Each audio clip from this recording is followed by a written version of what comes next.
இன்னைக்கு காலிஃப்ளவர் பக்கோடா செஞ்சிடலாம் பசங்களுக்கு. அதுக்கு 2 ஸ்பூன் மைதா மாவு,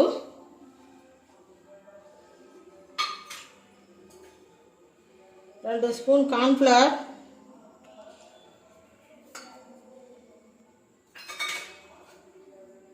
1 ஸ்பூன் அரிசி மாவு,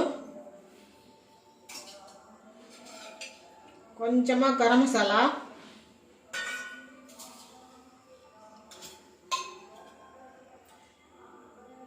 கொஞ்சோண்டு சில்லி பவுடர், அதுக்கு தேவையான உப்பு எல்லாம் போட்டு கலந்துக்கலாம். கொஞ்சம் ஒரு 4 சொட்டு லெமனு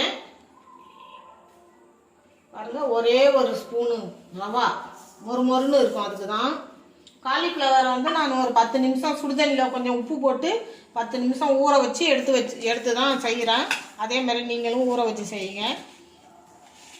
இந்த ரவா போட்டால் நல்லா மொறுமொறுன்னு இருக்கும். கலந்து விட்டுக்கலாம்.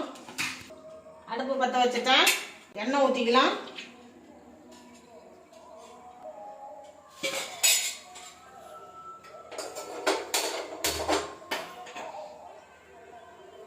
எண்ணெய் நல்லா காயட்டும்.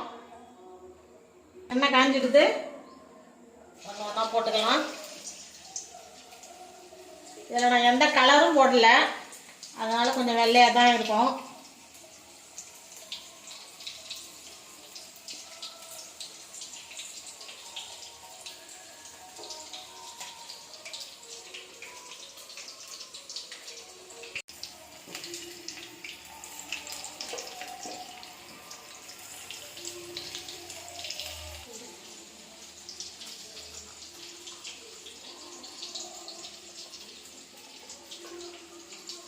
வாங்க, சுட சுட காலிஃப்ளவர் பக்கோடா ரெடி ஆகிடுச்சு.